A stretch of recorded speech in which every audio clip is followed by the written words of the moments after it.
No me mueve que no puedo Nama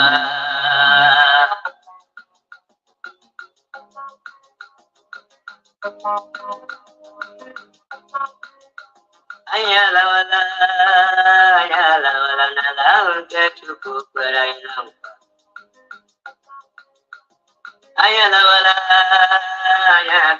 nala ketu kuperaina ala Biafra Rama Biafra Saye Rama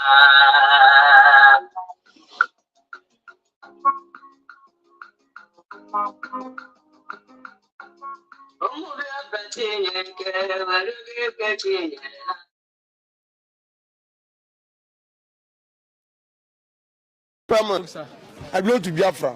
For Biafra, I support full for Biafra to come. So I need Nigeria should give us Biafra. We fall in Biafra. We are Biafra. Biafra does not belong to Igbo alone. Yeah, Biafra belongs to all of our people that are from South and South-East. Biafra belongs to people of South and South-East. Okay. So dividing of Nigeria is the solution. Nigeria is too big for one person to rule, and now the problem is Hausa no agree, Yoruba no agree, but people no agree. The only way to divide the country, make everybody go. So government is here. Hey, now they carry small they talk. Yeah. I support them well. Since I don't like this, I resemble Nigeria person. I know be Nigeria, but from Nigeria, I no go there like this. You understand me? Yes. So that is the solution, sir. Solution to divide the country, make everybody go, make peace, make the. There is no problem in Igbo. It's Tinubu and Buhari is causing it. Why court should judge and order you to release? You say you no go release. Which means we don't have court in Nigeria. There's no law in this country. It's Tinubu and Buhari is causing the problem in Southeast. That Southeast is a place that you go before you relax, feel free. Yes, sir. But today, because of Buhari and Tinubu, you see the crisis they put in Southeast. Yeah. Let them release our brother, Nnamdi Kanu, so that there will be peace in Southeast. So if they release Nnamdi Kanu, yeah, there is no problem in Southeast. Right. Let them release the you support Biafra? Yes. Of course. When some people are dictating to be on their own, freedom. Everybody wants freedom. I support Biafra. So if Biafra come now, there will be peace in Nigeria or... I don't know anything about Nigeria. If Biafra come, there will be peace in Biafra. Right. I'm not talking of Nigeria in terms of Biafra. Right. When Biafra come, that's nothing like Nigeria again. Nigeria should go. Biafra will be on their own. I don't know about that one. I'm talking of my own. If Biafra want to go, they have one. We call it one Nigeria. They get the one America. They get the one Europe. They get the one Ghana. Only Nigeria will be one. China. They don't go one China. No, only Nigeria will say be one. But you say no be one. After they say one Nigeria, why did they put one Nigeria? What said? Now we are expecting this country to be divided, so the Biafra will come up, then the Nigeria will go their way. So you want to make Nigeria divide? Yes. Make Biafra come? Yes. So you're a Biafra? I'm a Biafra man. Thank you. I say Biafra, just that Biafra, if I know how to take consult from no. So you want Biafra, make Biafra come? Reality. I need Biafra very That's the solution to the Nigeria. That's the solution. Biafra is the only solution. If without Biafra, no peace. Is that what is causing havoc or crisis in the southeast? Yes. No Biafra, no peace. So if Biafra come now, where will this Port Harcourt belong? Port Harcourt is belong to Biafra now, but they are from the beginning of the struggling. Port Harcourt to remove themselves out of the struggling. They betrayed Biafra before. That's why Ikwere and Ekwegi. That's why here Ikwere. So Ikwere language means Ekwegi surround there. That's so they no agree. Not be enough Ikwere. So they betray us. Even in Sarawewa, that the people that betray us. So when the time comes, they will come. I know they will join us. They will come Biafra. They will join us. So Biafra is a solution to Nigeria. Biafra must go. The whole world knows. All right. Be a Biafra go. Is that the solution to Nigeria problem, right? The Biafra issue, the Biafra must come, but it's not like this. The Biafra want to come, we come with peace, we go by pieces. So the thing waiting the happen for Southeast now, for Imo State, what's it cost? The plan for Imo State, that side, the governor from that side know the problem of that side to solve your own place. That's the issue. So that the government, Yes, the governor is supposed to know how to handle the matter from that state. But they say that because of say Nandi Kalu, they never release and then they say they will continue the killings and the havoc. The play of Nandi Kalu, let me tell you one thing. The play of Nandi Kalu, yes, it's not by Biafra. That is federal government problem issues. So the federal government, they will know to join the panel to move down the Kalu from the place. So that's the right things. You can fight like 100 million CS. They say federal government say we will not come out. They will not come out. But if you got say Nandi Kalu will come out, it will come out. So you support me Nigeria divide? I say Nigeria divide. They can divide. They can divide because the matches was too very suffer. Look at the country. No money, nothing. No job. No job. So this Tinubu they try. Tinubu, our daddy Tinubu is doing well. He's doing well. He's doing well. But the only problem we have problem with Tinubu is this fuel subsidy. So you enjoy Tinubu so far? Well, since Tinubu stay, I don't hear complaint because than this fuel subsidy, that's the only problem Tinubu get. But as cement, now they say don't quote price of cement coming down. Yeah. You know what I mean? Yes, that's so. If we go like that, everything must be Reach us so that we don't go play it for our own country. So maybe Biafra, Oduduwa. I'm not there for Biafra. I want my own country. Which country do you belong? I'm from Kingdom Ogoni Kingdom.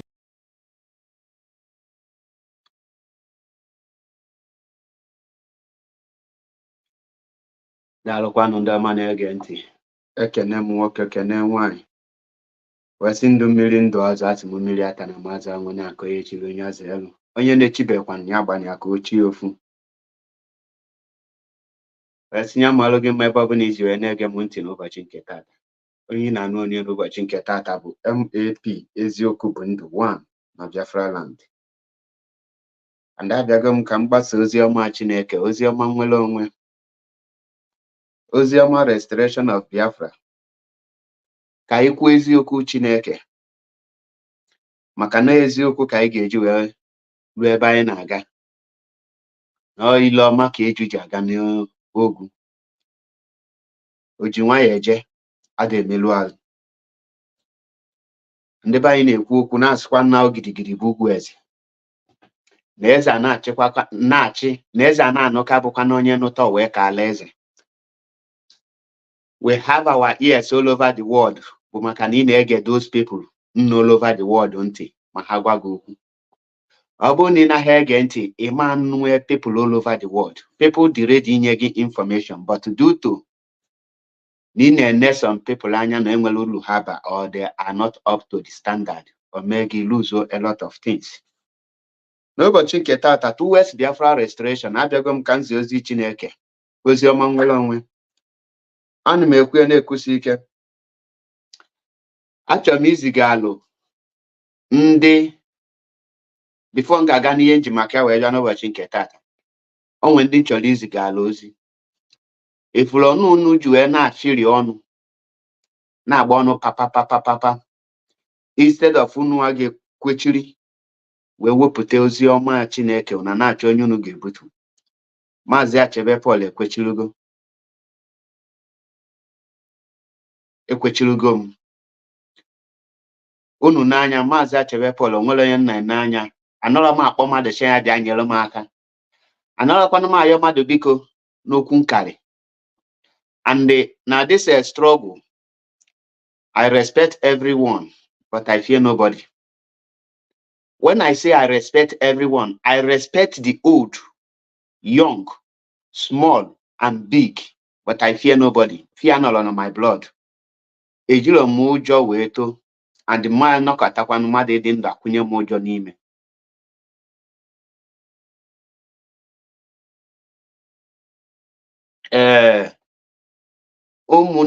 Ụmụnna nwa Ezuakụ, o nwere right ishi nọchọ nke, and mụnwa mekwanụrụ appreciate for nyanwe stand good up kwuo ka o ji dị n'obi. So we have to respect other people's choice. Ihe okwu choice ya, Biafra blow by force for everybody. Obulo by force. So Biafrans and lovers of freedom, achọm ka anyị nebe okwu anya. On Friday na-abịa, being the 15th day of this December, is Maazị Nnamdi Kanu, will I say his last court? I will not say it's Maazị Nnamdi Kanu last court in the zoo. Neither will I say na Nada Adebu Ejechagu. And my reasons in that now, this is the last court because Nigeria will the highest court. Nigeria Supreme Court is not the highest. The highest is the politicians. The highest is the Nigerian zoo politicians. So for Nigeria, a court, I get what to that mentality. Now Supreme Court to be the highest. Now, achomka every Biafrans and lovers of freedom. Before Ngawaniru, I have to recognize the leader of indigenous people of Biafra in the person of Maazị Nnamdi Kanu. Onye nke m na-akpọ ikuku a na-afụ anya, the bridge that you can see. Ọhamadike, dike ndikerere, odogwu a na-akpọ ogu n'anya, ofu onye na-esi ile ọra. Ọra maliche nwe, mana ọra shierie, oliche lacha aka. Ekenem gị na-ekenekwa the Directorate of State, DOS. When I connect every IPOB principal officers, those that are genuine, because I know, I am not guessing, I know that we have a lot of IPOB principal officers that are more corrupt than Nigerian government, than Nigerian politicians. Some are in IPOB for selfish interests.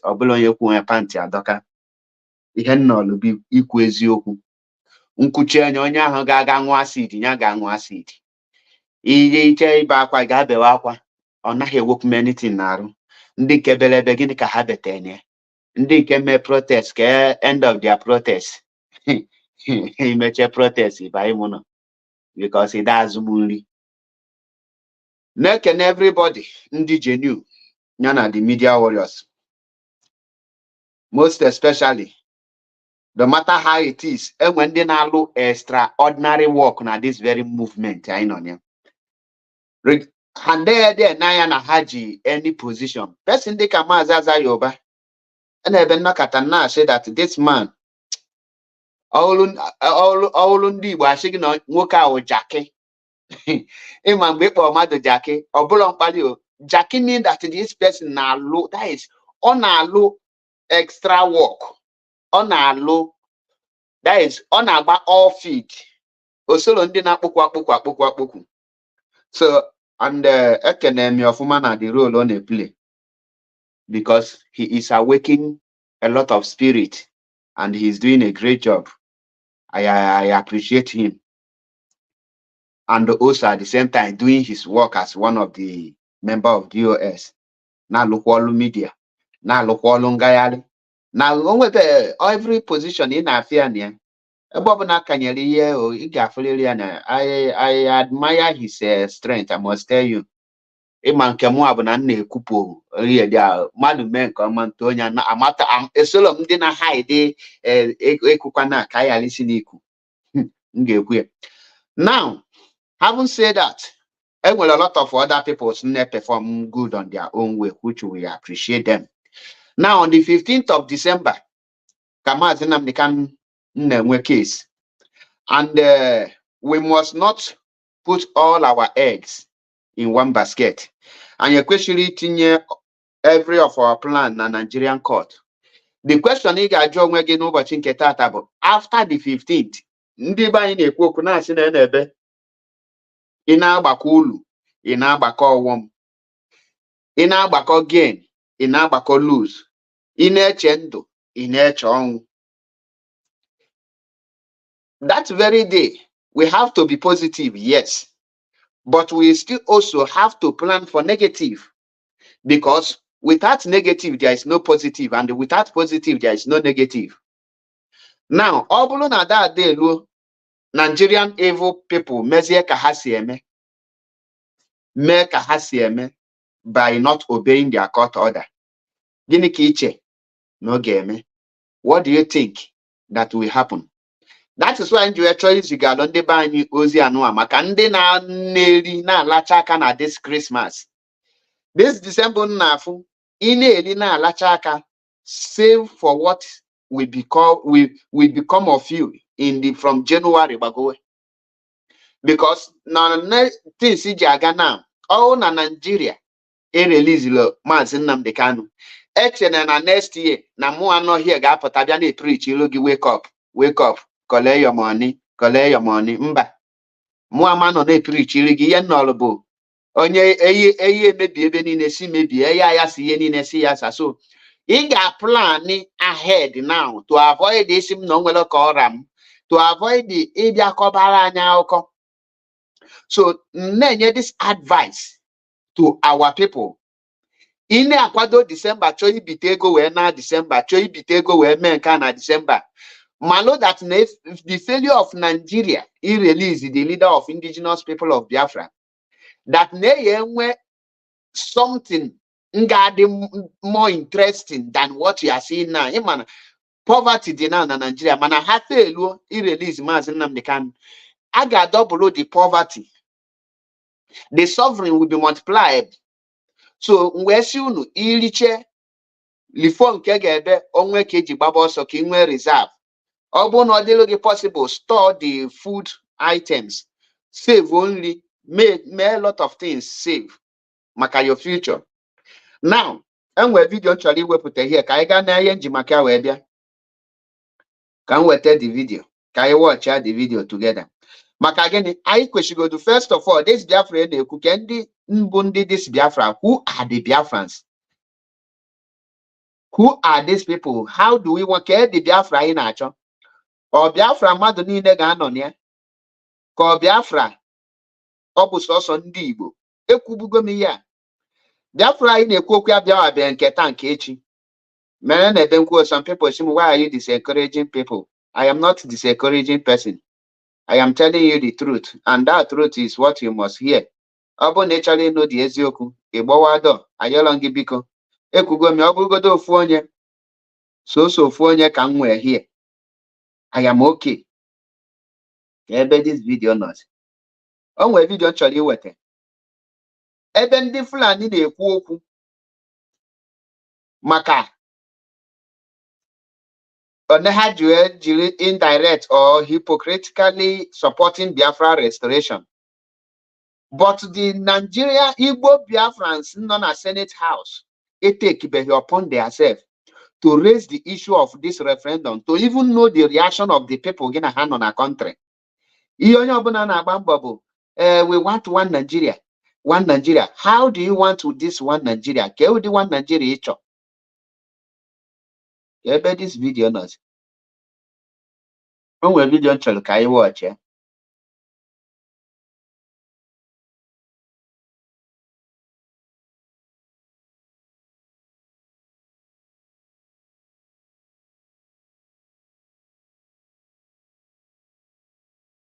That means I have to bring it again.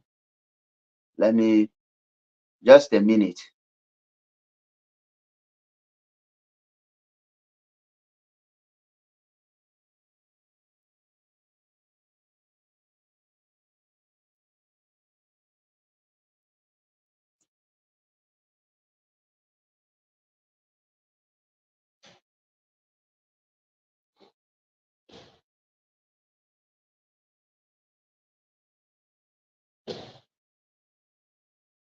Well, just a minute. Can you better this video because there is a lot of things naga wrong.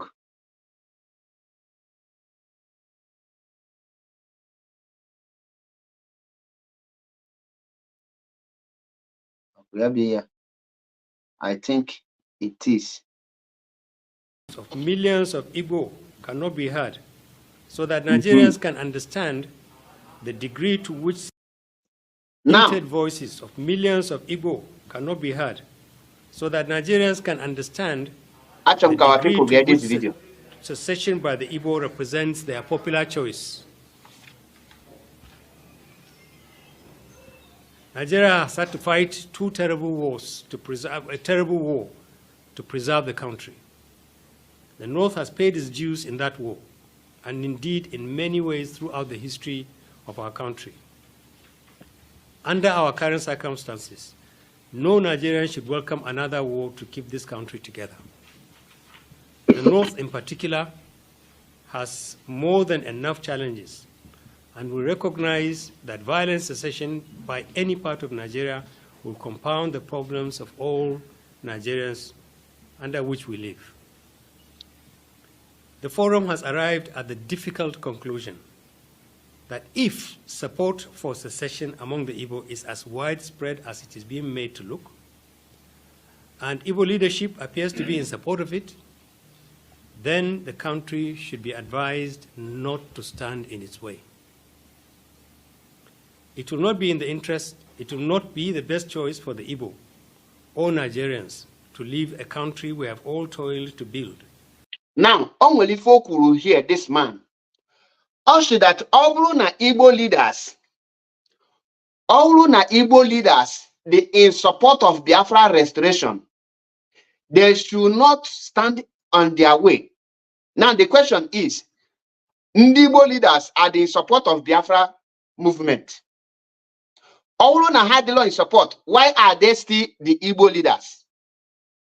Can they be Igbo leaders? For how long are we going to cry? We want Biafra. We want Biafra. I cho Biafra. I cho Biafra. The process I do this Biafra. Can die in a hand need this Biafra? Can you die in a hand maka this Biafra? Can the boundaries of this Biafra? And all of the life of pretending. And all of them the life, let's carry them along. They are our brothers, they are our sisters. And all of them, let us continue begging them. And now your people are your biko for freedom. You don't beg people for freedom. Uncle Nai discuss Igbo nation. Let us know how we are. Now, I need a temple release Mazi Nnamdi Kanu. Release Mazi Nnamdi Kanu. The question on Charlie John Abuna, releasing Mazi Nnamdi Kanu, will it solve the problem of Ndibo? The answer is no. Kediega solve the problem of Ndibo is drawing the red line for people known at that very geographical zone on Ndibo. Go ahead that at this juncture, we are here. This is what we want. Any revolution in Nigeria revolution. A Fulani man cannot give us a Biafra. A Yoruba man cannot fight for us. Some of our people are celebrating. Now Calabar Seaport have started working. Calabar is different from Igbo. Another man celebrates such thing.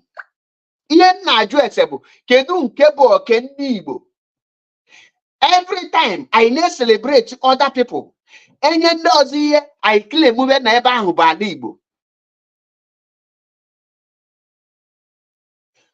Kedu the leader of Ndiba, this man who they cook here.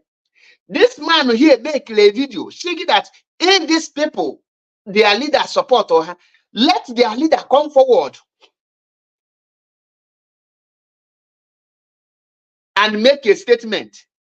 Up to today, and whether any Igbo leader will reply this man, Nanya they support or Nanya they in support. Does that mean that Igbo have no leader? Opotana Igbo, anywhere all the people who represent her, that's when you assume that Igbo question Biafra, IPOB question in charge of Biafra land. And before I can be in charge of this Biafra land, now I question Mandai Nahan has all this freedom. Who are the people known at this freedom fighting? Are the South among this freedom fighting? Or will you just put in Korea and South? This is representing the South. When I say South, we mean the people on who have the Lunoku. Now, mouth, the people that speak and the South people listen to them. Are they part of what we are doing? Are they interested in the restoration of Biafra? Are they interested? Are they speaking out? Are they supporting directly or indirectly? In what way are the South people supporting us? Mana this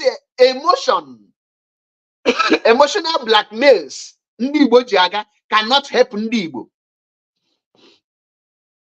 This fake love and fake Samaritans ndị Igbo na-spread cannot help ndị Igbo.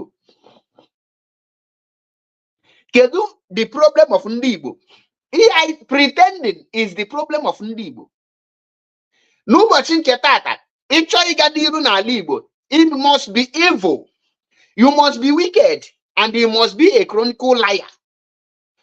That is the only three things nge make is succeed in n'ala Igbo. Because eziokwu is no longer recognized n'ala Igbo. Eziokwu is now a taboo among the Igbos. Eziokwu is now forbidden, is now a forbidden thing. Nobody can speak the truth and have a peace in our Igbo today. For how long can the Igbo continue shoot onwe ha on the leg? Now in the name of you are trying to please others. How long can the Igbo displease onwe ha in order to carry everybody along? That Ndi Igbo have what next to nothing today is the role Ndi Igbo played against themselves in the politics of Nigeria. Because Ndi Igbo want to carry a Fulani man along in a country that he is not in charge. Ndi Igbo want to carry Yoruba person along in the country that he knows nothing about. Only Igbo want to carry a Niger Ishekiri person as his brother without first putting Ndi Igbo niru Abumoni Igbo before Biafran. If you sell me Igbo now, don't sell me Biafra, I will choose Igbo over Biafra. Because I am first an Igbo man before the Biafra. So, and there must be an Igbo man first before anything. When I say Igbo diche, when you talk about Biafra, each of my and the cookita, so Igbo be any their flag, ne represent her. Igbo will color. I got say this is Igbo color that represents Ndi Igbo. For example, if I put Oduduwa tata, I got a flag representing Oduduwa, that is Ndi Yoruba. If I put Arewa today, I got a flag representing Arewa. If I put Niger Delta, you must see a flag representing Niger Delta. Type go to Igbo. There is no flag representing Ndi Igbo apart from Biafra.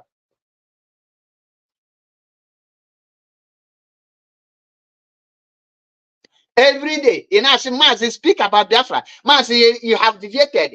Why would I stop speaking about Biafra? Some of you put on another Mazi de Kuzimaka Mazi Namdekano. How long can I go again? The problem I face tata. Biafra. United Kingdom Ejilo Biafra. America don't hold us. The people who G Biafra tata undi Igbo. The reason Ndi Igbo to get Biafra and Ndi Igbo can be confused. Ndi Igbo Amalo went to say enough is enough, and here we stop, here we move. Ndi Igbo Amalo went to say no to others. Ndi Igbo always only Igbo in order to include it. Even now this IPOB on there, some people now what have it once happen one person, especially one, he lose all control.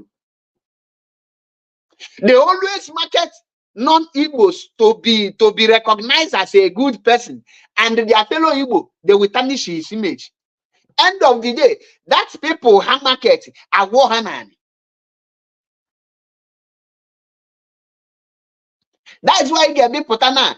You open a bastalon Igbo. If you abuse spread anything bad about Igbo, non-Igbo people, and then now Igbo for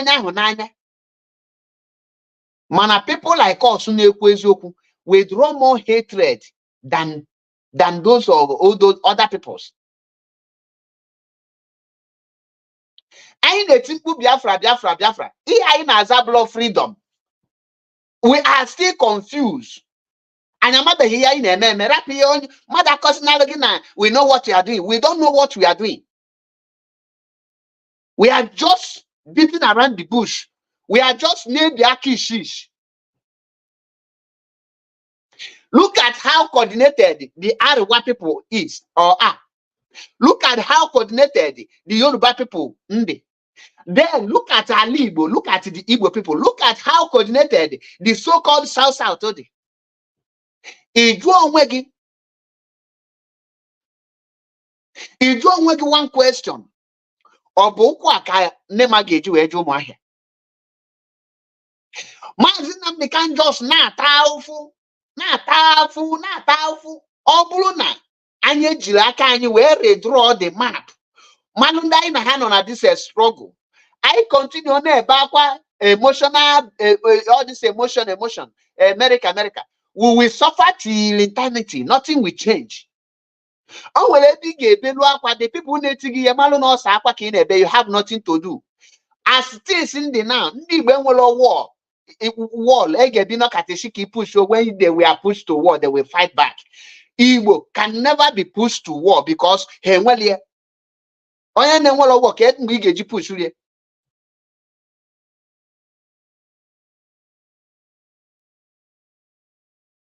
This man here, or the can speak on behalf of himself. Another cool on way. His people sent him to speak. And you may expect that the leaders of Nda Hopolo will have leave. Okay, that. Kahara is here up.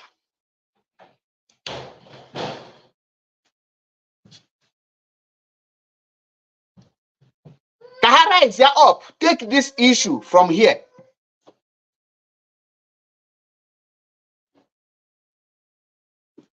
Ịpụtasị maazị ka ịkpọkọta ndị a ka ịkpọkọtego onwe gị ga-eji wee kpọkọtawa other people. Ọ bụrụ na other people chọọ freedom, ha nwa ka ọ dịrị ibi ite ọtọ. Mana ha ma bi ite ọtọ, we want to carry everybody along. Onye a na-egbuchichi ndị Igbo tata. Eziokwu bụ na ọ bụrụ na enwe ndị Igbo nọ na Rivers State, na-enwe ndị Igbo nọ na Delta State, na-enwe ndị Igbo nọ na all these parts, you need to lead your habiko.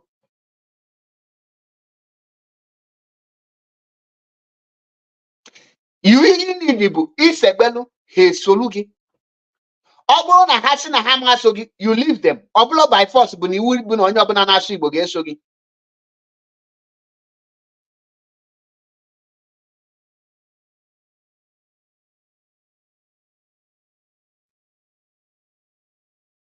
Obuli, can Adjogikita? We are fighting for Biafra. Get Biafra in a fight. Adjogikita, can be bandre Biafra koshi. I now look at any land ezute noshi. We have Biafra na ibe. I ain't a Nibo na kogi. I ain't a Nibo na Benue. I can't get such thing when we tell you Biafra. Manibia Punaketa, Shigi Mazi have deviated. You are not, you don't think well. Mazi, you talk rubbish. Manana agwagin kebeziokwu. Iya no ana your government. Una jugo no unu ke condition eji release Mazi Nnamdi Kanu. What is the condition? The problem the highest problem Mazi Nnamdi Kanu get face go to kita mapotable. Kedebo ga no ga dey safe. We should be worried about the safety of Mazi Nnamdi Kanu after being released, because they create a lot of mass na Igbo. Iye bu egbe kita kanku. And the mahonye nke ga-ezite. Ị ga-adị worried ọ bụrụ na onye Igbo jee gba Mazi Nnamdi Kanu egbe. Imagine Nigeria are responsible. I think they have killed their own leader. And we group na-make peace na Igbo tata.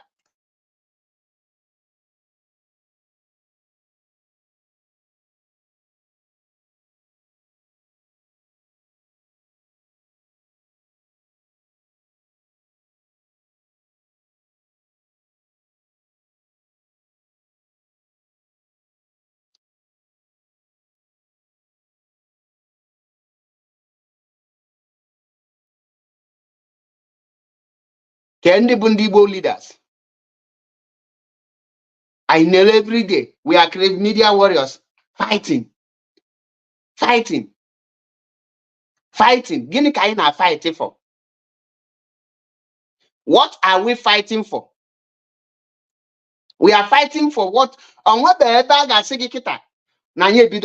We have not started anything. With this mentality, Ndibo is not, Ndibo can never get anything in this life. Before Ndibo get well on where I get face go down one first, face go down ourselves. Because let me tell you, I am not anything. Ndibo cannot even have family, not to talk of leading a nation. Ndibo that mentality, that leadership quality. Igbo don't have leadership quality. Igbo leadership mind. Igbo the emotional guys had us full of Amalom can get qualified guys express how naked bani for him.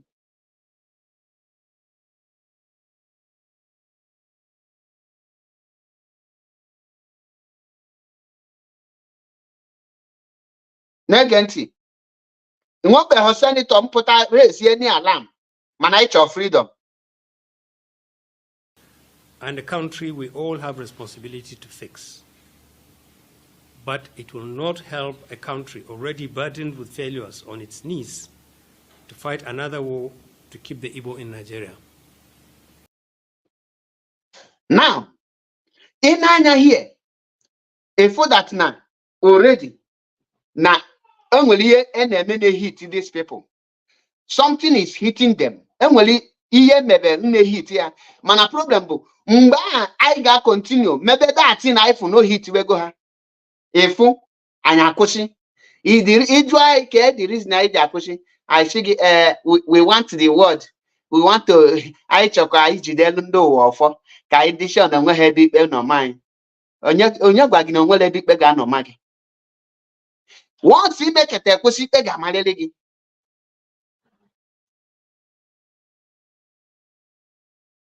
Once I make it akushi ikpe ga mani. Anya chọrọ ọgụ anya chọkwanụ ka ndị ugwu fụta anyị yede I chọrọ ịpampa everybody. Gwa m one reason I ga add Ijo to Biafra. Enwe ike ịgwa m one single reason akaja add Shekiri na this Biafra. Onwe ike ịgwa m one single reason ija add your potential enemy to your country. Na Mazi Nnamdi Kanu spend the years na prison tata because of ndị Ijo and the Shekiri. Mana ndị Igbo ibia ịpụta na-ekwe ndị IPOB na ihe dị ashege Mazi ika dị nke a wee malụ gịnị ka ịma enwere film ika nọlụ na fishish. What do you know? Ọ na-enye gị position iche n'anya ka ibu megi mara ihe. A na-agwa gị we need to come back home to think check ihe ndị anyị na ha nọ. Now this thing, these people are not ready. We are not compatible with these people. Let's part ways. That no any line academo. I simba I chori pokoto keke no ka for no. I chori jikoto onye obu no no. Keke geji jikote the people on. Ige keke geji we jikote mo Ijo no onye Igbo onu. The hatred is pokoto Ijo na Igbo together to form a country. It's like the same thing forming a country with a Fulani person. It's like forming a country with a Fulani person. People got what you are. Ghana your underground work concerning Ijo and the Shekiri Urobo towards this Ebendi Bono. If that these people cannot be together in a country, there is nothing that will put them together. There must be a war between them again.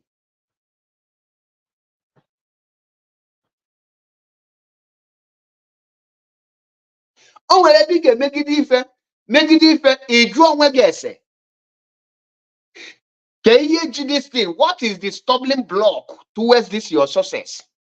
What is blocking this your success? Can you put me kushi? Can you that on wakushi? Gini kushi this thing I name? Gini bata? I name? Njue ya lady na exceed ebo kushi me exceed. Njue ya dina gafe ebo kushi gafe. Get the tools the Fulani are using to hold us back. Get the equipment the Fulani are using. Or Fulani and Igbo. The tools Fulani are using are the Ijos and the Shekiris. The same people only born about their brother is their real enemy. That is the enemy the Fulanis are using against Igbo. Oil on Imo State data. How many Imo states are benefiting from that oil? How many Imo lights are benefiting from that oil? Oil on Anambra State and well Anambra apart from the evil politicians, they benefit here. Managana is Shekiri. They are paying them because of oil. They are giving them the pipeline guard to guide. They are benefiting. Now, Ebepegolundi Calabar Seaport, Alibo, Kedun Kebunke or Kendibo. I question Dibo, question Dinaju, or Kebo or Ken Kendibo, Mwafibo Cambo, Muamama Katanfo Dwaka, Nana Zob Biafra, then Undimona Hana Zob Biafra, a Woludi resources, Equashiri, Kelonia Bona, Weluna develop Nibeha, Manalibo, Abulubo, Bokana Balinia, a sim milk back hitty, Naiga continue. And Yama continue now. Because end of the day, I got half of here, I want to lose in and out. I got about the loss. As your name for Kita, Nibo you to Soso Hanang, Igbo guests Soso Hanang, Alibo is being destroyed. And one of them may ever knock at Chika, they revise through the case. You know, potassium and then you need 20 pounds. How I survived in the 1970s year. Now today, now we are this. One the drama guess. One the drama guess. Okay, I destroy you again. Unubido na square one. Una kagana destroy you. Ian the nature other people never happen. Her name brokers na pampoku. Ka we see ha na ezigbo mmadụ. Ụfọdụ na-atụ ụjọ iyali Kenya ayali nye ha suspension ka ayali kpọ hafa. Ọmụ bụ MAP. Ide azụmnri. Highest ide memo tinye afa m there. O nwere ọ na ọ ga-abụ m emene brokers. Ọ ga-abụ m ekone. Mba. Apụ m ndị na-afịrị ọnụ na-akọgheri na-akọ inye onye na-agụchicha so mmiri ya maka na mụ na anyị nọ na IPOB. All those things don't move me. Until we recognize that name will a time to say no and a time to say yes. A time to say come. If you want to be. If you want to, if you don't want to be, go. That one long way.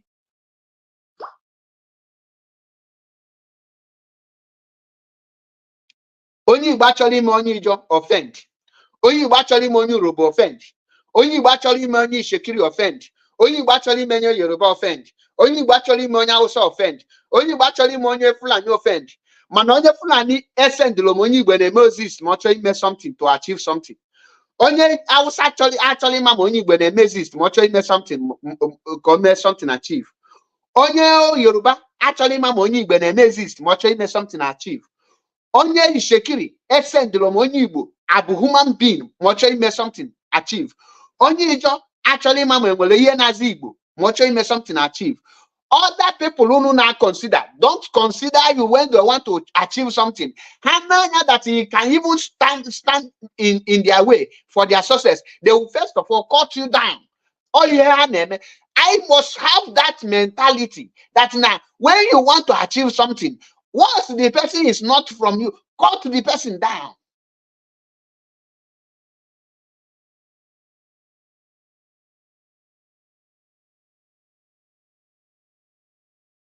If you find easy, if you not catechim, when you only 20 pounds, then it will become great again.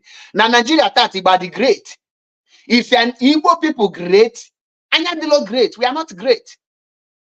We are just showcasing our foolishness and the stupidity all over the world. Indian are richest man, the richest people in Nigeria today. Igbo man are on our top 20. Are you aware? Idea na only Igbo on our top 20 richest men. Anyway. Then if you want to guess, the richest men, where are they? ihe na-eme ndị Igbo bụ onye nyere ego asị anya na-efe ego na social media anyị pụta anyị na-efe ego any small occasion anyị pụrụ bundle of 250,000 efe anakụla anyị aka mba ụwa na-achị look at the people who na marginalize ha. Now if they are marginalized, where do you see the money to be spending? If you are suffering, mana people and they go on social media, you see from your own place are spreading money. That is why you actually where open radio of Biafra, open IPOB, the radio Biafra. There must be a red line for every Igbo man, no Igbo and outside Igbo. One only do not master the thing. Simple as that.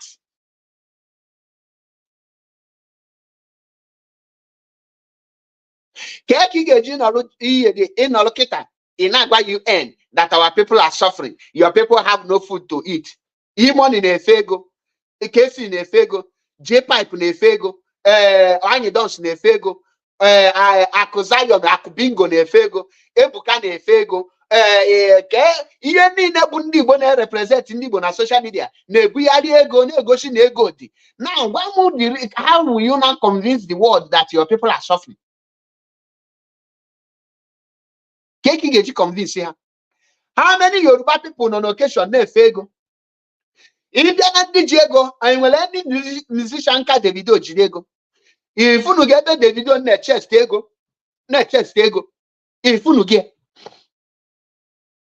And when you get the Yoruba billionaire, if a net chest on a net chest ego, managena libo, how will you convince the world? A lot of things naga wrong because Nandi Bengolo leader. And one on in charge, and one on the law naga that libo. And libo they as useless as anything. Any person can do anything. Grab night of freedom. Careful the freedom never be rules naga that libo. Freedom never red line. Freedom never be rules and regulation. Freedom libo never be procedures how to live in a libo. Freedom and then libo never be law naga that libo. And when law naga that libo.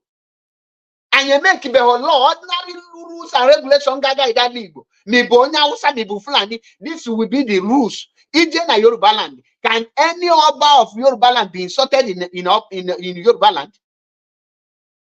And well, any person that insult to the culture of Yoruba land in Allah Yoruba. If you are why not any pastor, more Yoruba pastor, more Igbo pastor, any culture of Yoruba land when you're preaching. You are for those things, the reason as popular as WF Kumuyi and we on a pulpit here will culture the all those their culture ever handle all those things. Will you preach here an altar? Not evil, it's an atrocity, it's an abomination. Why not okube here?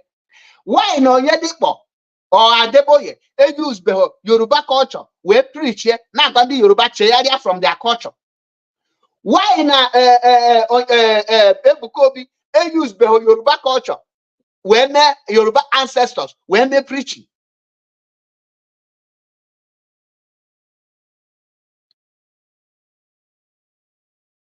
When you talk, let's get our freedom. How do you intend to get your freedom with such scattered elements everywhere? Freedom. There is no way you can get freedom without coordinating your people first. Your freedom will come when your people are gathered and follow one direction. That's the direction of freedom. Now we are not, you can't get the freedom with the kind of direction IG. Nobody scattered like a sheep without a shepherd. How will you get it? Let me tell you, and when you make a candy more freedom with this kind of mentality, who will give you such freedom? One country make freedom with this the way of Ndi. Or possible. You can only labor in vain. End of the day, labor gana in vain. That is the truth. The same Nigerian who you cannot dress anyhow in the north.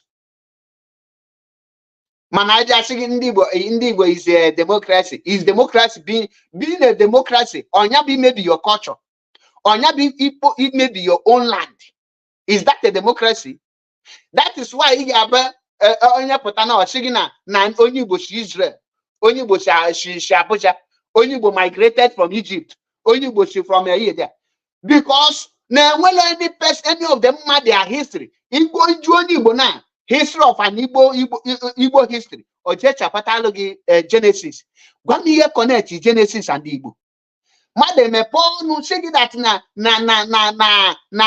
the ije na Bible na ndị Igbo na-ebu ugwu in 7 days, na ndị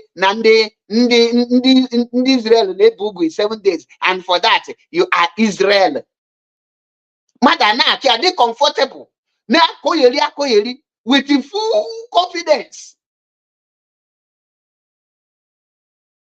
Assume that no ya ka ị ga-ejiga. They go to Yoruba land.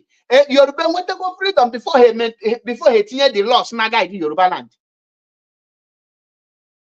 Yoruba and freedom before he tinye law na guide Yoruba land. Onye buloru to Fulani obulike batana league. Why do we want the downfall of our own? What is that your own doing that people want his downfall? Kedu ihe ha na-eme? Ejuru onwe gị dị ese. Ka ga-eji jụọ onwe gị dị ese. Gwa m ka ala Igbo ga-eji dị successful with the kind of atrocities na-aga on n'ala Igbo. Igbo se nwere leader. That is why ndụ na-asị ndị Igbo aka anụ anyị ji bụ aka anyị ga-eji wee meet our doom. Igbo is about to be doomed. Nobody will tell you, because the life we are living now is life of pretenders. They pretend. Let's get the freedom first. The question now is, what is your map of getting the freedom first? Are you getting the freedom with Ishekiri? Are you getting the freedom with Urobo? Are you getting the freedom with Ijo? Is this the map you are using? Or you want the freedom of Ndibo? The South and Wetego Calabar seaport is not that Igbo cannot benefit anything from that seaport. Calabar is not near to Igbo. That seaport, don't refer it as a Biafra, we are Biafra. No, I disagree with that totally. And I cannot celebrate such nonsense. It's only Nyamushia Garden Anambra State, Nyamushia Garden Imo State, Nyamushia Garden Enugu State, Nyamushia Garden Abia State, Nyamushia Garden Alibo, Ebonyi State. Then I will know, yes, you have remembered me. I remember our people, not drag airpiece. Airpiece, you metalanka, airpiece in metalanka. How can you be from Lagos to where it is 45 minutes and the price is 266,000, but from Lagos to Kaduna is over 2 hours and the price is 160,000. My God, these people now do airpiece. Was that price fixed by airpiece?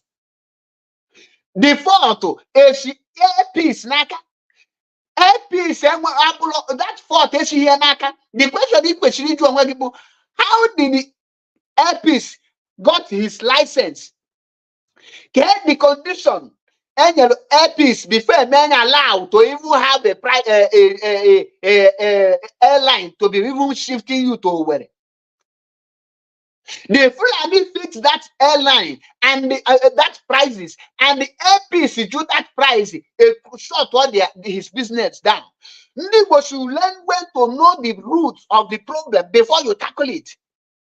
Our people now do airpiece van. Each and airpiece will right able to that price. Open to that price on when so with the Nigerian government. Because not between that price, the that na Libama seaport.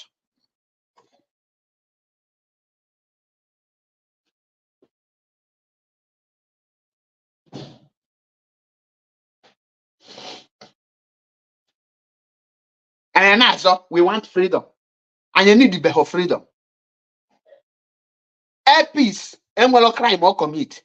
Rather, he signed he was under duress. Is under either you accept it or you go to hell. We do not make why do not call her other airline? Engage from France to Lagos is 800 euro. The same France to Owerri, the same Nigeria is 1,005. Why? Get the cost here. In order to make you pay, because you are not a part of that country. That's why no matter how you people drag APs, for how many crimes APs commit, rather I am seeing APs as somebody who is trying to survive, but he don't have his people to stand before him. Then the Fulanis are giving him condition for his side to be accepted in the contraption called Nigeria. So he left with no option than to agree with them.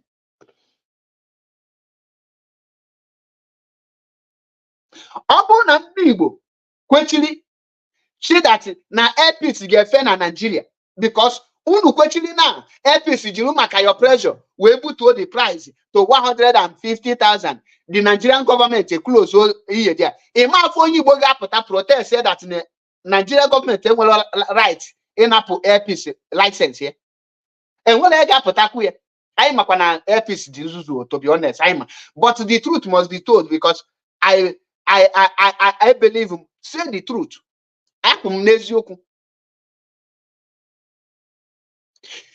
Ọ bụrụ na APC butuo the price tata, Nigerian government na APC the license, ịma afọ onye Igbo ga-ekwechiri, ndị Igbo ma apụta kwechiri. Ọ bụrụ na ndị Igbo ga-ekwechiri, shi APC na-egenyere, if not, ihe ahụ Nigerian government na-achọ echi ha fia tata. Ị ga APC ga-ebutu that price. But Nigerian cannot, Igbo cannot come out. Hagashigi, that is his own business. Now that is his business. You will pay for you to have access to that business. He have the services for him to render that service to you. He now give you the price because Emale go on aku the Fulanis. Emalo condition Fulanis in here. Because you cannot fight for your right. Now the same way now, Ndi Calabar man to customs. Ibu na Calabar, 10,000 euro for you to bring it to the east. Our brothers are not killing us. Man, they celebrate rubbish now. How can we be celebrating Calabar seaport? How can an Igbo man be celebrating Calabar seaport? What benefit do Calabar seaport have to Igbo? You want to go and develop Calabar, end of the day, they will demolish your properties like Lagos. End of the day, the same people seize your properties after the Biafran Civil War. Again. In the next 20 years, they are marginalizing us. We are not welcome. I am an Igbo man before Biafra. And in I can celebrate it. I will keep on fighting for Igbo. That's when you see, let us fight for the Igbo first before any other thing. And Azotana before Azowute. We celebrate Calabar seaport as what? As onye Calabar Bona. Ka asanya Akwa Ibom, ka asonye Uyo, ka asonye River State. Is Calabar Igbo, ne Calabar ne Cameroon. See Calabar, see Cameroon, now you have an idea. Igbo not be Cameroon. Ginabu, Shedigne, River Niger on it. Meya seaport. Ginabu, Shedig, Arestona, Enugu seaport. On Imala Enugu seaport that was shut down. The same resources Lagos State is building underground metro that will reduce the hold up in Lagos. That will the train with the means of transportation in Lagos will be more effective, more easy, and more accessible than any other places. And we are here now. Now, China have one. Na ndị shikiri anyị na ha bụ nwanne ndị Igbo nwebere kwa one single railway n'ala Igbo. Jee follow the kind train na-agba na Aba Port Harcourt Road. Inekete train anya imami ya bụ ancient of days. Enwelo train station.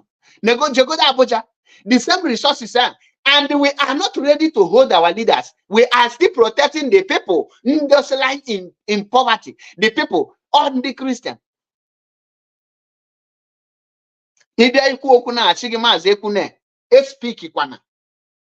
Don't speak. Mazi kwuonu. Ika mazi Nnamdi Kanu wee mara. Ika mazi Chike Edozie wee mara. Ika IPAB leadership wee mara. Ineketa osu na-ekwu the thing na ajụ onye nwekwa brain. Or by ika mmadụ wee mara ka ị ga-eji wee kwu the right thing. Or ikwu the right thing ogosi na ike onye a wee mara. Does it mean that speaking the truth, you are now comparing who knows better? Enwere machi ife niile. Every small thing, you are comparing this. Ngunu that na the Biafra na-achọ. Biafra can be restored when we start doing the needful. When we start fighting, that is when Biafra will be restored. I just now know why I need. From over 200 people, aged. They ask now how the endo to or the Kemma or endo to Simon Epa. The reason I may post through that video. And then I get them that video. Should I laugh them? They are my brothers. Should I pity them? They are killing our brothers. They were deceived. That is, I don't know how to describe them. You go down again. Get the direction I know now. Release Nnamdi Kanu. Release Nnamdi Kanu. Nnamdi Kanu will surely be released. But the question is, how can we get Biafra? With which mentality?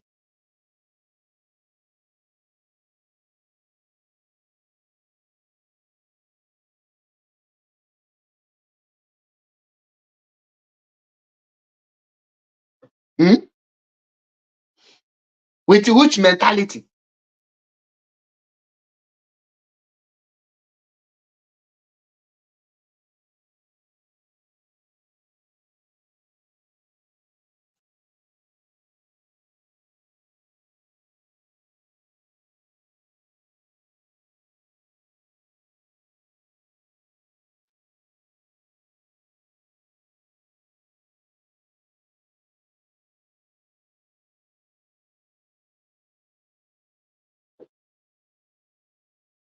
A lot is going wrong.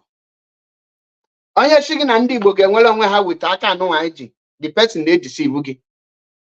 Before ndị Igbo will be valued, anyị ga-ebugodo ụzọ nwee law na-aga ndị Igbo as long as the law of Nigeria. Ije na Yoruba land, law na-aga the Yoruba land, ọ bụla law of Nigerian land. Ije na obodo ndị ugwu, enwere law na-aga ndị ugwu. And the leaders of these people cannot do anything that is the people don't want like that. Like ihe na-eme n'ala Igbo, ọma amenwu na Yoruba land. Ihe na-eme n'ala Igbo, ama ame n'obodo ndị ugwu, gbagba nkịtị. Some of you guys see, Igbo land is more peaceful than the north. Ashi. Ezigbote ashi. Kedu ọgụ ndị ugwu na-anụ? Ije n'obodo ndị ugwu, they are fighting to take charge of their land, which they are in charge now. That is why the killing of Deborah Samuel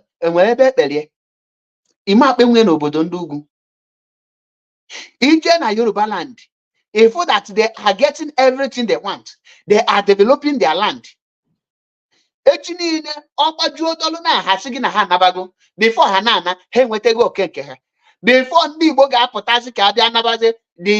Igbo will be left with nothing. How liberty onwe ha. Who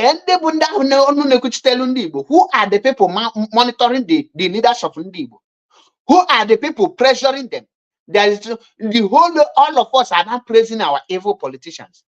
The revolution, before you preach revolution in Nigeria, preach the revolution to take place. Let Ndibo lead the revolution among themselves.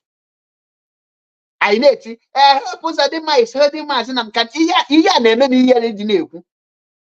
I am ashamed to say that Hope Uzodinma is the one behind the ordeal, that behind the Namazina Mikane release here. It's very shameful to every Igbo man.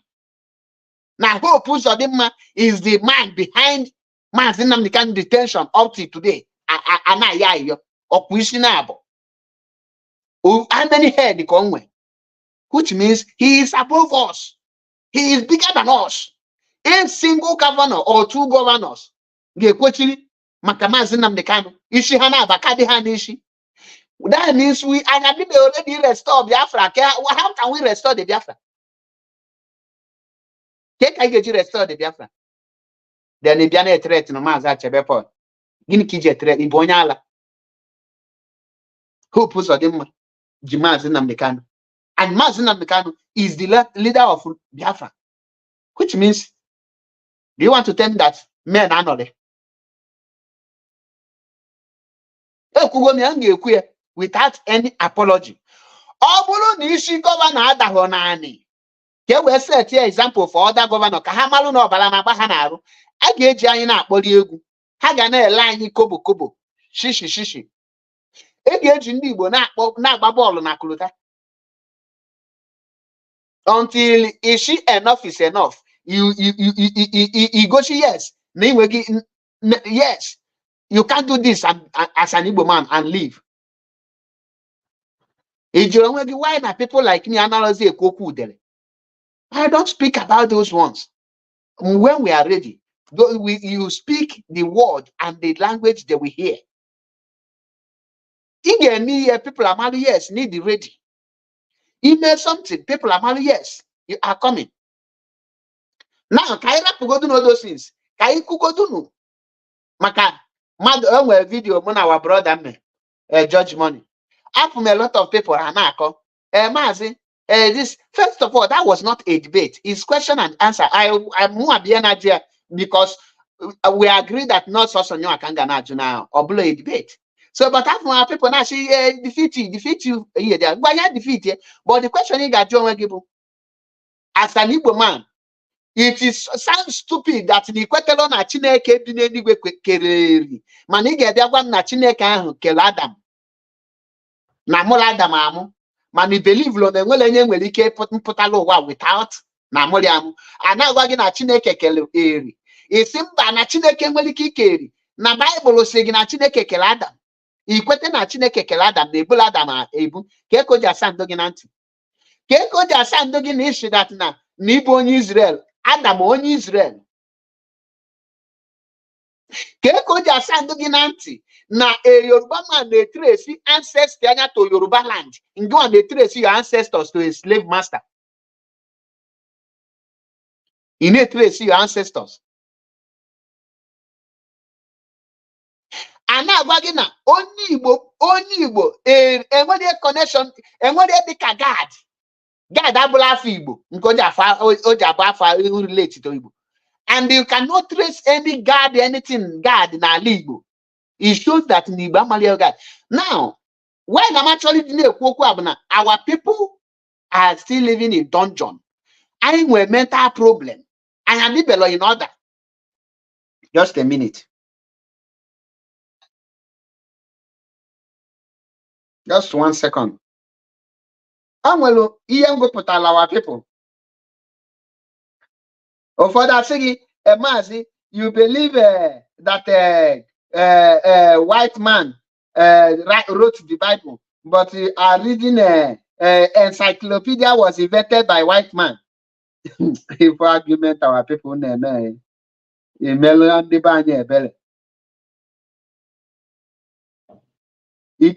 argument in the buying name.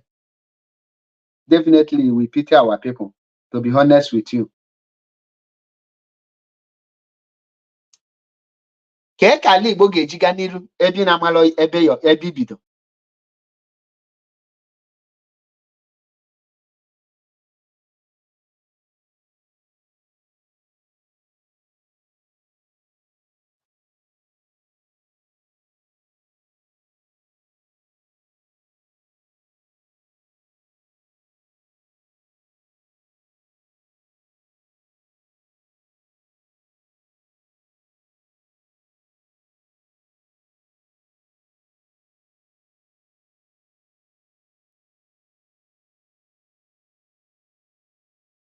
Just a minute now. Only answer each other here. If only Ebony Igbo na-akọwa history, ibewela onye Igbo akwa.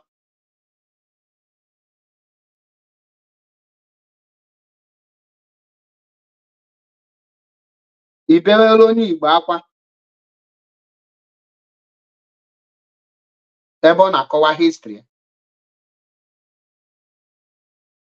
Ọ na-akọlụ gị ya ji wee shi Igbo ji wee shi Israel, Igbo ji wee shi ka ebe a kpọrọ ya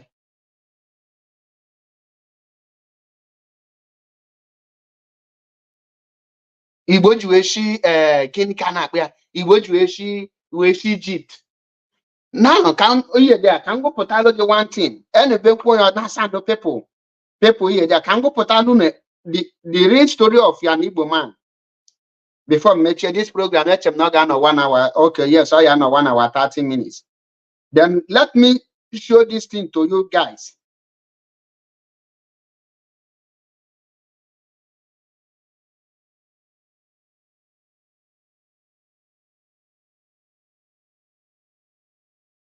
And now some of your people because now may hear you now. Oh, now our people trying to need, let them go, let them nani. Ha try balonwe hulu, ha balonwe hulu.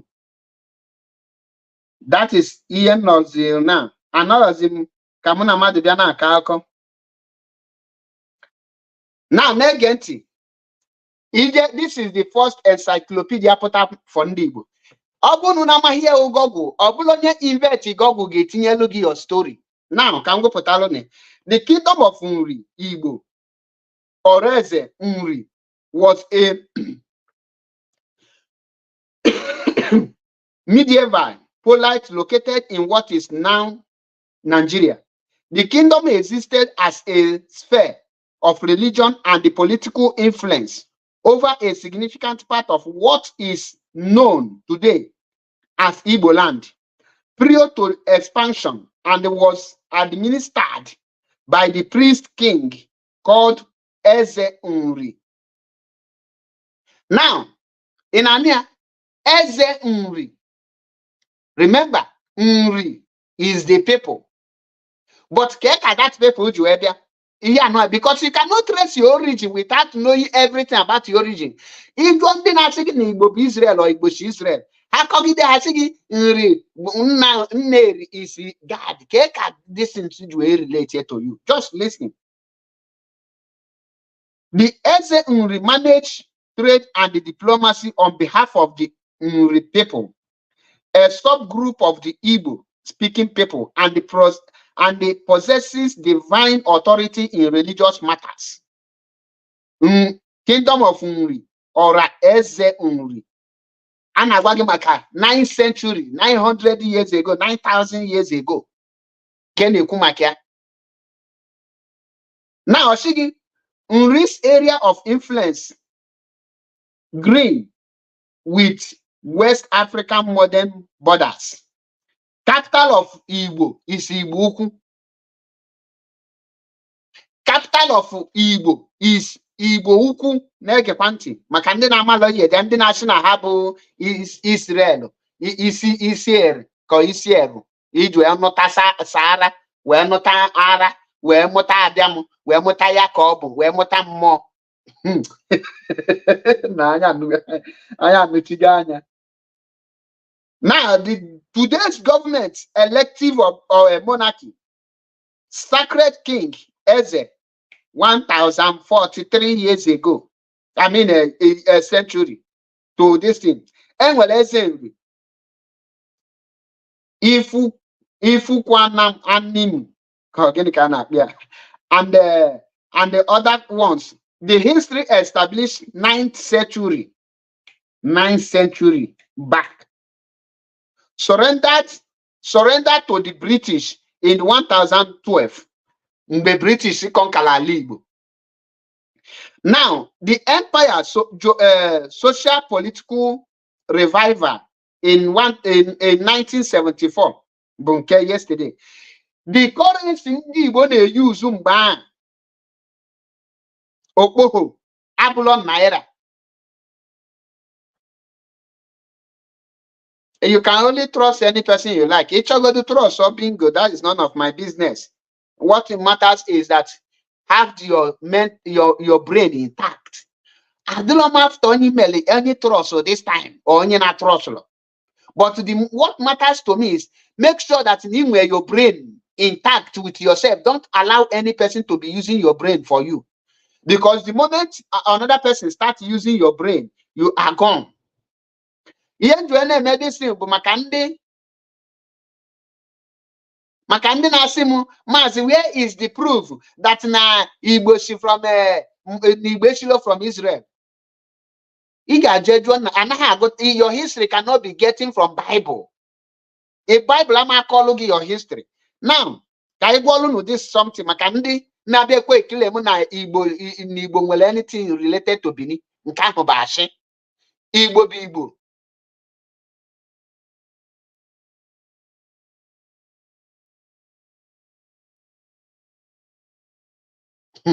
Ịchọ ịma nke bụ eziokwu, ọ bụrụ na ọ bụla nke bụ eziokwu dị na gwa anyị nke bụ eziokwu. Maazị Tony Oke batana dị destiny ka gwa anyị nke bụ eziokwu ka anyị tresie ya. The fish mmadụ na ihe anụ abụla eziokwu, it means that you know the truth. Gwa anyị nke bụ eziokwu and prove it. Because ihe niile ị ga-anụ ị ga-afụ here, you can see them till today, you can feel them, you can trace them. It's traceable. Or will you go that theory or you go something without it maybe get trace? Some are saying everybody is migrated. Everybody did not migrate.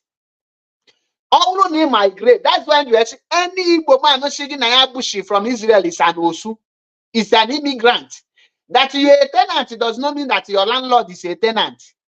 That you are an immigrant, immigrant. Even as a tenant, does it mean that everybody is a tenant? Your landlord is not a tenant. He is the landlord, he is the owner. And well, the owner of that land. So when you migrated, you meet people. That people you meet is not an immigrant. That land there is not the land I migrated from with who. Now, that is not the reason why I'm here. The archaeology of Ibuku. The archaeology of Ibuku.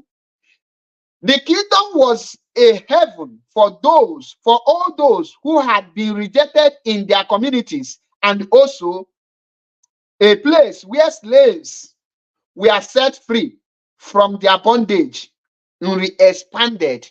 Now, that's why they about Mazobatas on Elkenam Golene claim na habu Igbo. Makana nebe Idiana Liba Topoginabu. So sometimes if only Boshiki Nayashi from Israel or Nayashi from Fulani or Nayashi area, don't doubt him. He is from there, but you cannot tell me that Niboshi there. But your family she social place, I will not doubt it. Manishim Niboshi this place ever can't get when sobu with person. Now, whatever naga. Through converting, gaining neighbor. Okay, let me start afresh. Can be the anything we are not stopping to the last to that paragraph. The kingdom was heaven for all those who had been rejected in their communities, and also a place where slaves were set free from their bondage. We expanded through converting, gaining neighboring communities, allegiance not by force. Unris royal founder, Genti. Unris royal founder is Eri in Hegemonti. Unri royal founder is Eri. That is why Njagun is traceable. Names of every community start out na Libobu, names of the people found there. That is why Ejuenwe Aguleri. Nwe Umweri. Nwe even self, if you quite the self, and well Awuleri. And he got put the attachment to that name. Na Libo, Onwelebe Naza God.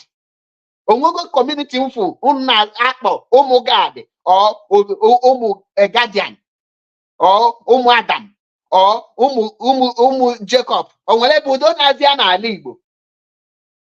Onwelo ndị gosiri na Igbo enwere oyi dị a. Esim na asụsụ Igbo bụ Greek, nke ahụ bụ asị. Igbo bụ Igbo. Now, it is said to be a sky being that came down to the earth and established civilization. one of the better known remnants of the Nri civilization is manifested in Ibuku artifact.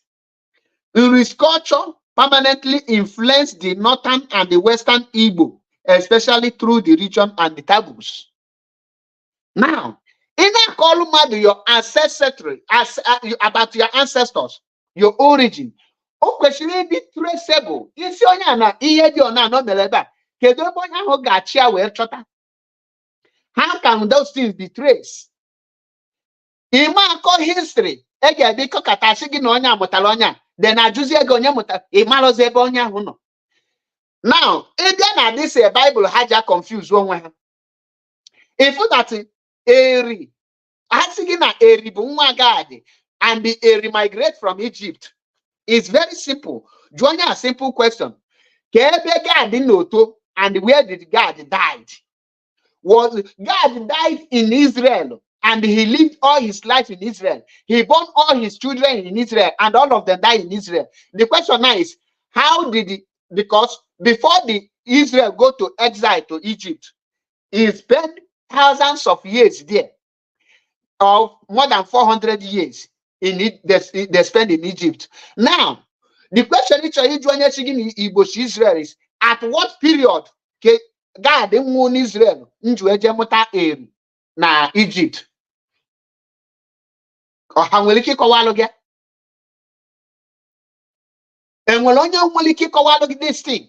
Hama Kowaloga, because how will have any proof or any evidence? Keki Gejina call blue in a call the thing on our baginti. It's an open challenge.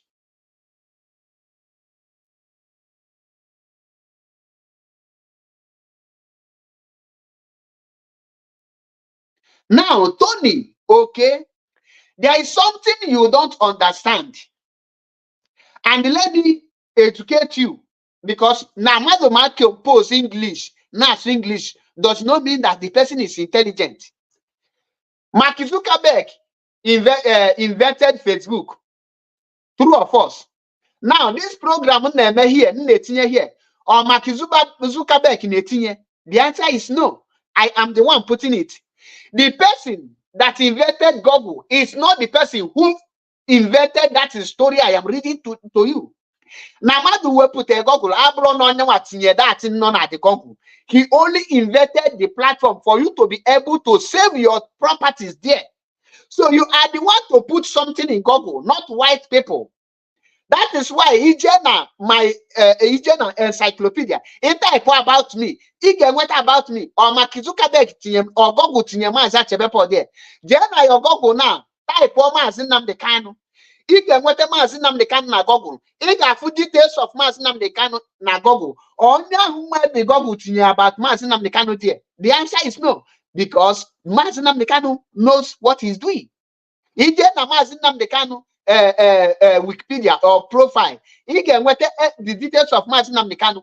Or on your farm, the Google, the profile Mazinam Mekano there. The answer is no. All the details Mazinam Mekano will put on a Google. Yeah. That is why, as of this year, the last year, Mazinam Mekano profile in a Google was recognized, the national country recognized as a Biafra. Or on your Google invented in your idea. That is mental of Christianity. Unama the difference between inventing something and the people that input something, garbage in, garbage out. So when you say the person who invented Google that you are using, does it mean that the person invented the Google that put the information there? The answer is no. Mark Zuckerberg invented Facebook. You don't have this Facebook, type as Paul, or Mark Zuckerberg this video now. The answer is no. So always use your number 6. Blind argument. Show the world no anything about the software, the internet something. By English or by but how you speak will show the level of educated you are. It will show the level of exposure you are.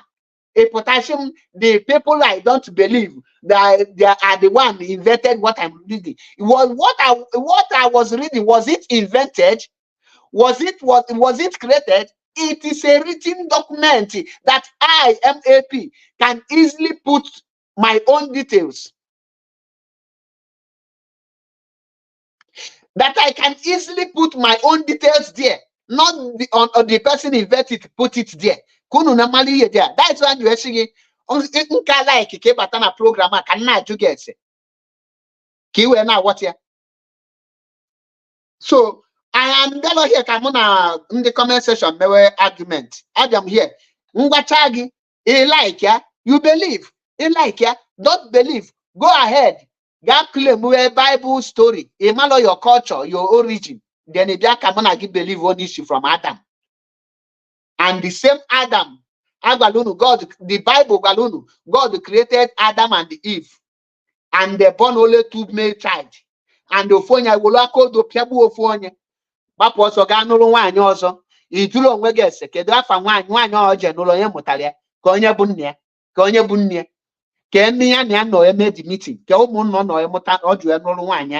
You don't ask questions. That is why in Batan IPOB, and where people intelligent when this just I got my in-law yesterday. We are who Hana, Kumuiji and Abazwahia. Oh, she yes. Kumuiju na Abazwahia. Now, Kaina Gukwa. The kingdom appears to have passed its peak in the 18th century, encroached upon by the rise of the Benin and the Regala kingdom, and later the Atlantic slave trade, but it appears to have maintained its authority well into the 16th century. Remnants of the Eze hierarchy persisted until the establishment of the colonial Nigeria in 1911, and it continued to exist as one of the traditional states within the modern day Nigeria.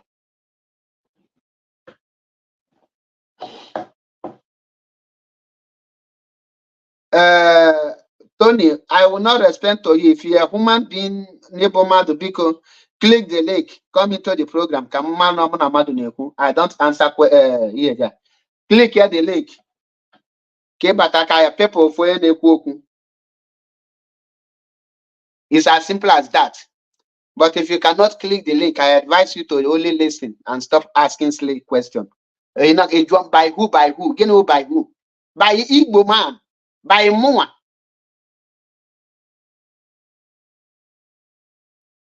Don't be confused. Don't be what? Confused. Once setting your link now, on your boss on once you see them, it your link to come open, can know their voice or can know their destiny, their careful their face. You can't see the person again. Or why? Imagine the reason. Or must standing question. Question. It's as simple as that.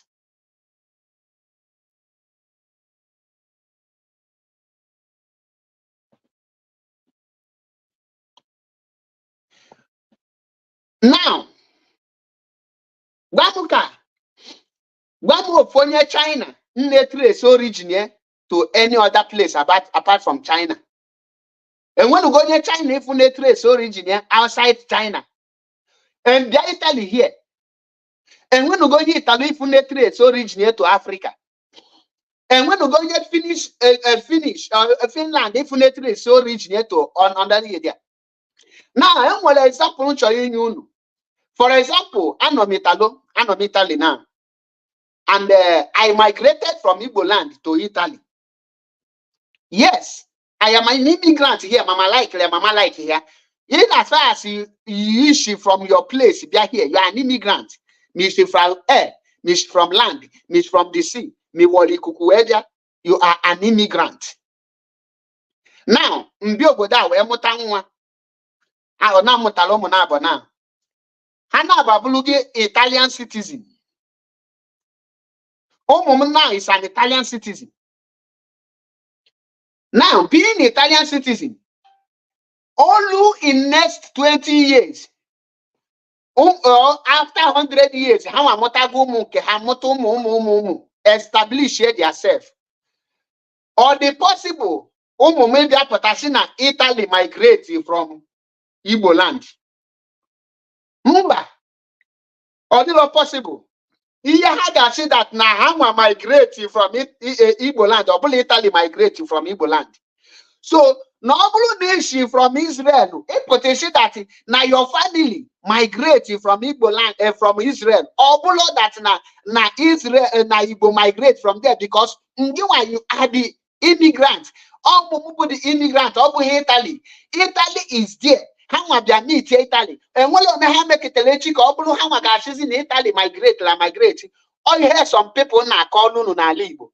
Ndị ahụ all those osu, all those slaves ekpote from ụfọdụ she from Arab, ụfọdụ she from Ethiopia, ụfọdụ she from all corners migrate site n'ala Igbo. Dị ihe fokịta na-apụta bịa gwa gị that na ha nwa she from Israel, na ha she from Egypt, na ha she from Ethiopia.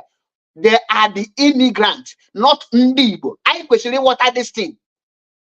So ha nwa kwesịrị ịpụta ha si na ha nwa si their family is immigrant, ọ bụrụ Igbo. Igbo is there, they come to meet Igbo. Ị na-aghọta ntị adịkwa.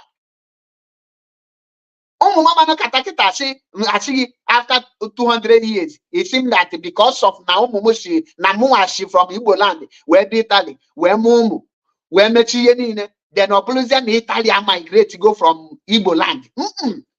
Italy was here and before I came. So if my children want to trace their origin, they will go back to Igbo land, not to telling Igbo that, not telling Italy that they are Igbo. You don't do that. That is why Igbo ji enwe osu. Kene mandi galabia. Ka ịmalụ ndị bụ ndị mbịambịa. Na ọ bụrụ na ọ na-asụ Igbo, na-eme ihe niile bụ na ọ bụ onye Igbo.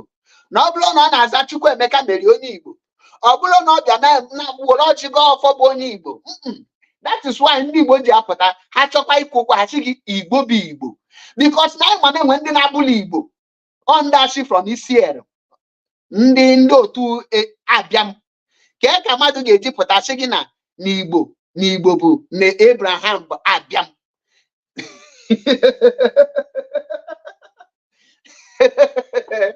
Our brother is ezigbote funny.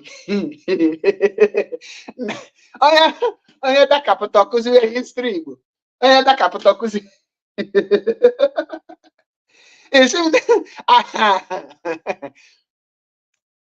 Mazi, calm down. It is also. It seems that na asụsụ the writing, not from the writing ka eji enweta achebe, ka eji enweta eji akpa afa. Pronunciation and writing, which one came first? Ọba afa ka bagide before. Writing was invented later after millions of years. Ka eji bịa nwee writing.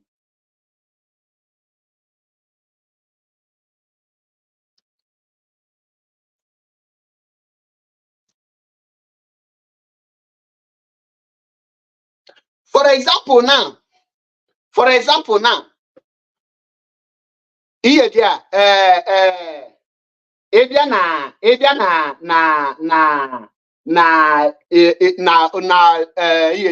north now. I remember Fulani India Batawa, the northern part. I manandi nwe north Bunda Hausa. Now, on Echinine. On Obulechini or Nanu and the Fulani conquer go Hausa. Maduna Katana or Shimakana Fulani conquer Hausa, or saying that now Hausa migrated from Fulani. Does that make sense to you? Okobalugi Nanyake now Hausa migrating from Fulani. Me like it. Fulani Hausa be one, Fulani Biarabia, Fulani is the immigrant. That's when they are our people. The people that cover history of Igbo. John Nagese. Benu. Actually, Nisi. The John Nagabola. Ije na your village. The oldest person. Atubiese. Kedebe this village ishi. Gine pata. Unu juena azo onicha. That's the half onicha. Keko jibido. That person, that is why any woman in Namaloka village yet will be the question be igwe. any person singing about akaji of on a ligo, you were drawing a kedebi bojibido, or where she give God, kwesi kakubuya with akodo, kwesi dendo. Gini God and God here. Keki gejibam that na Adam was created by God, direct, bim, nenuwa. Then I say that Nandi when I saja na alaja neji dust where kemado. The question is that people now the same Bible singing na chineke kemado no yiye. The question hatilo sigi oyiyi chineke owaja kobuntu. Oyiyi chineke hongwalonu na Bible because oyiye owaja kobuntu. Which means all oyiyi chineke baja na owu. Imana chineke baja na ntu. Ijuzi nya osigi enonya pata na ebe madu nwo enye ya nani. That is omenala ndị be unu. N'India anala eni madu. Ebe madu nwo India na agba onye ahụ ọkụ. Does it mean that man was made by fire? India na agba ọkụ. Italy na agba ọkụ. Italy anala some part na eni some part na agba ọkụ. Ị na-ajụkwa ese. Culture nke a ke ndị obo si ya. Ndị Igbo na agba ọkụ.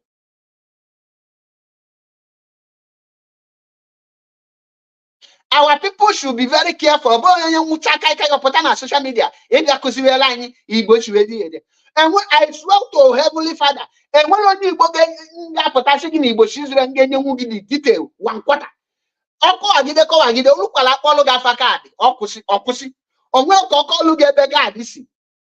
Because na Bible on a sigi God. God join and well any tribe of Israel the tribe of Israel, 12 tribe of Israel, the complete. So who are you?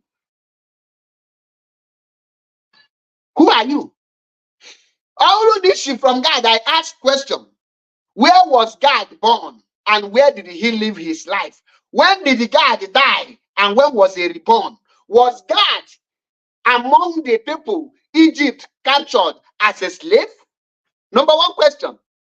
If the answer is yes, then when did he born Eri? And how long did he live? Because Bible record, he check the time of God. If that now after God did be changed 1,000 years God fell again before Egypt captured Israel in the war during the war. If you are working after God in Mugolu and the 1,000 years gafe Kezi or spirit God the amote. Ghana the lineage of all these things. You can't see a there. Coincidence. That now some people they wear the same culture with you. That does not make that Nagina hash of whether na practice of something. Igbo, Igbo, Igbo, Bidona Igbo. God did not create any one person first. And Adam was the first creature for Israel. Who created China? Okay, in Israel. Gini megi juedi oji. Gini melo China juedi ocha. Who created them? Amu. In a agent. It seems that Onyocha was born by a black man. A black man cannot give birth to a white man. God bless it. The genotype of a white people is more stronger than the black. Not me saying it. The practical is there. God check every Igbo man. White woman. That white woman color konechi. And one any black man only soji nga no nyocha komo hana bomo nwa konechi kamu. Or not possible. In what idea can God dress it. Now a white man marry an Igbo black woman, they will still give birth on your child kokayabo. Ghana then wakora obid, very popular no Austin Dean. Ghana no muha on one kene joji. Muna kora obid konye koji. Akami ocha self. But now me anabo. What's in a room when you man oblonyoji to linie? No iya she now we match. Neme our brother been at Switzerland, wine ocha. Nenu muha onwe nke dị oji ka m di enya na mụ na di eke nke ka ọcha why na ọ mụtala nwa na-eji oji ka m jenene nke Chinanya bụ o nwere ihe da ha ju di na ga go and look them even if italo here if onye ojii nwaanyị onye ojii ya na di aga ha kpọrọ obele nwa onye ojii malụ na onye Nigeria la the woman na onye ojii la the woman mụta dị nwa. That is the fact. That is to show you that now these two people have blood the same thing. They cannot come from the same womb. Enwere ihe dị iche albino na onye ọcha. Ndị ọcha bụla albino na ịmụtala anyalị abụlọ na ịmụtala onye ọcha.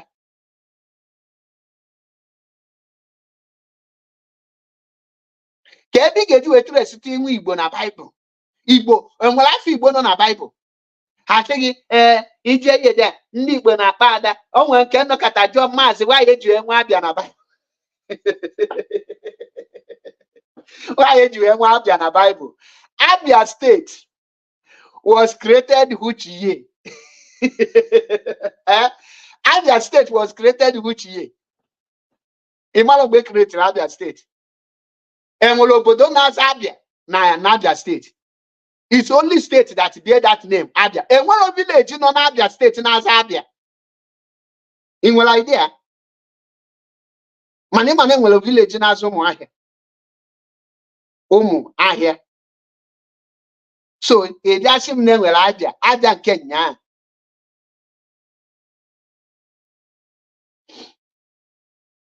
Abia Kenya. Kedebo Jitegi. It's Igbo history. Use all your brain. Ụfọdụ asị na ihe dị a n'Igbo na Igbo Bible ndị Igbo na-ebu ugwu in 80 days ndị Jewish na-ebekwa ugwu in 8 days. Igbo abụ Jewish. Igbo abụ ndị Jew. Ịmakwa the meaning of Jew.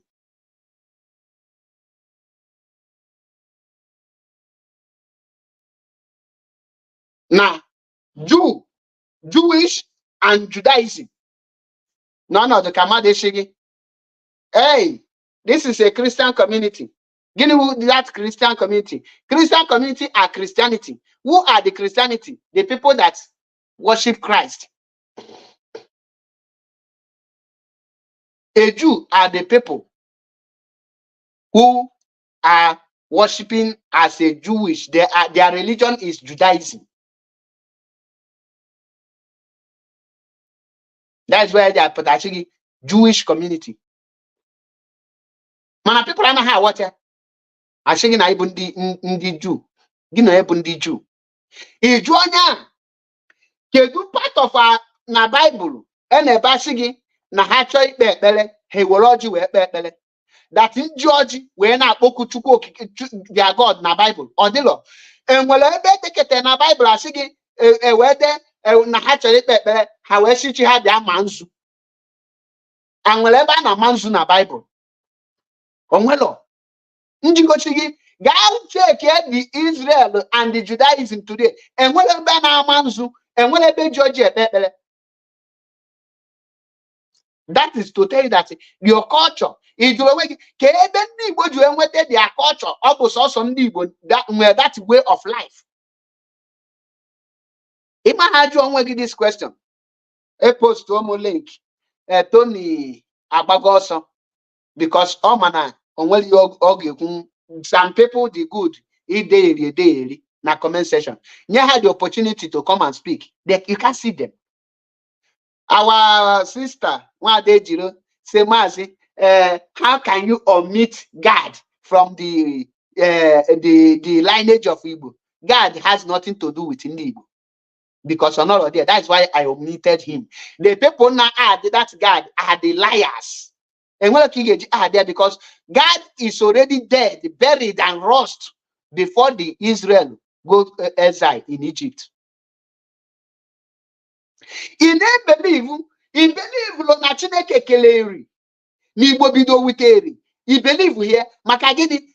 Mani yapota. He believe na Chineke keladam. Take you believe on a Chineke keladam, mana Chineke keleri. Then if you are working, we are migrated. immigrate with anụmanụ bi n'ọhịa. Now, ka enye kele anụmanụ nọ na London, ke nke nọ na Africa. Does the animal also migrate with you people too?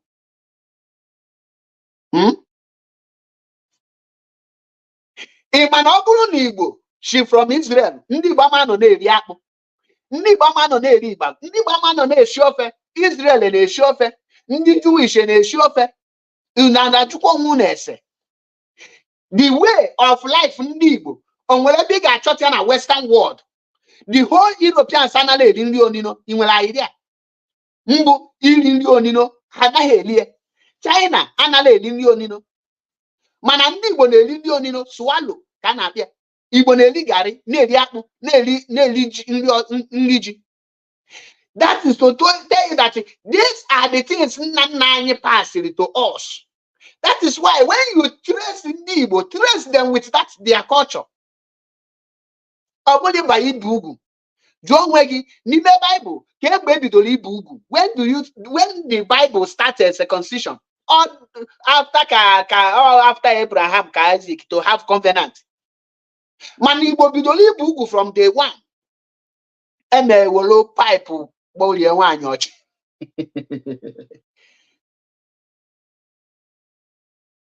Anything you can know, you can't trace your origin based on a history written by a white man. Adam, we are the Adam, we are Abraham, Isaac, and Jacob. How? My drug, connect me.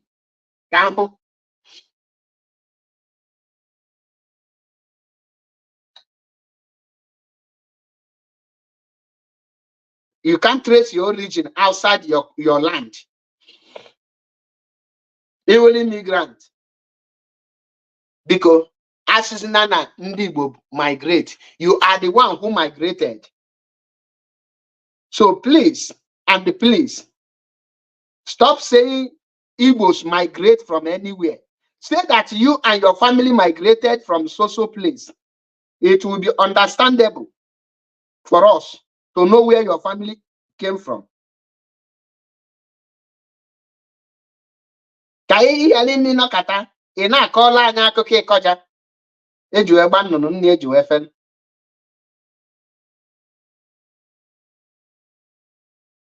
So the question should come forward with it or can answer the question about where they ga jump gbasara ihe ya nkwu. Ka ọrụ gị anyị si bịa jụọ ya.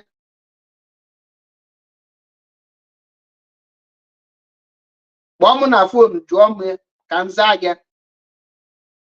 Ọ bụla na comment section. Kpọọ m na phone jụọ your question. Na mmadụ invent a Bible, invent a Google does not mean that the person will invent your history. Mmadụ ekwesịghị invent your own history for you. Anaghị eme history invention. You are the one to tell your history.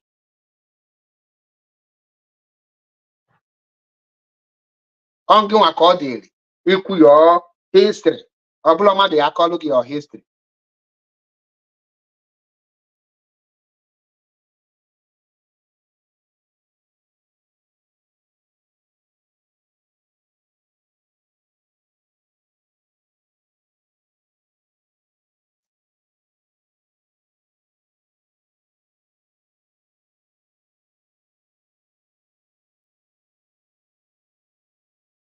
Na nchịkọta okwu niile a ka m gwa our people again. Let me just give a recap of the summary of what I just preached here. In case you don't know, before I get with Biafra, I got man in a hazi when I saw the Biafra. We must know them. If we don't know them, we can't restore Biafra. And we should be worried about Mazen Nnamdi Kanu after being released. What next? What next? How to protect him? Nandi locally. ndị ilo Maazị Nnamdi Kanu ka nkụ.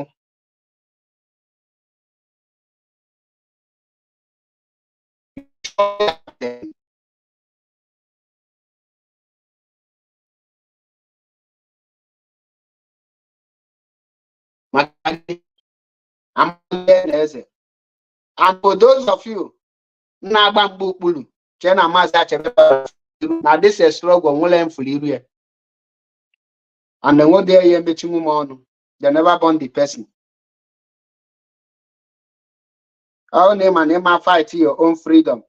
No, you did not koyeri. Most of you be you know how to bring your fellow man down, not how to do something to restore Biafra. Not how to bring your fellow man down at this very struggle I know in here. Continue. On a very good day, you will bring yourself down. And you forgive that very day.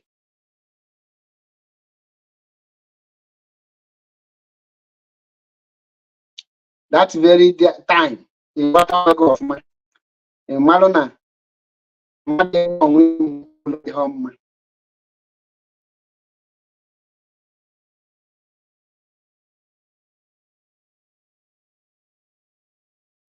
so on this note, can our people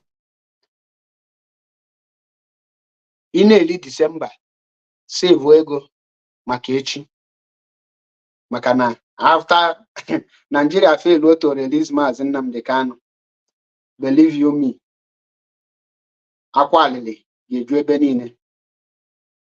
On this note, ka nsị nya ma alụ gị niile mma ebe ọ bụla ị nọ wee gee m ntị tata, asị m nya ma alụ gị mma ma alụ ezinụlọ gị mma. Anyị ga-adị ka echi maka na echi ada agụ agụ. Chukwu gozie unu niile. M ga-arapụ unu here.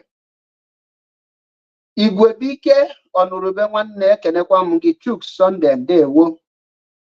Ikenna ndewo. Jude Amechi. Jude Ekafa. Jude Amano ndewo. Ekenekwa m gị. Hyginus Madoka, greetings from here. Ndị na-akwa asịrị n'okpuru kolonu gaba, enwere m ọtụtụ oge. Ọ ga-adị mgbe ọzọ until I come your way again. I nwere appointment.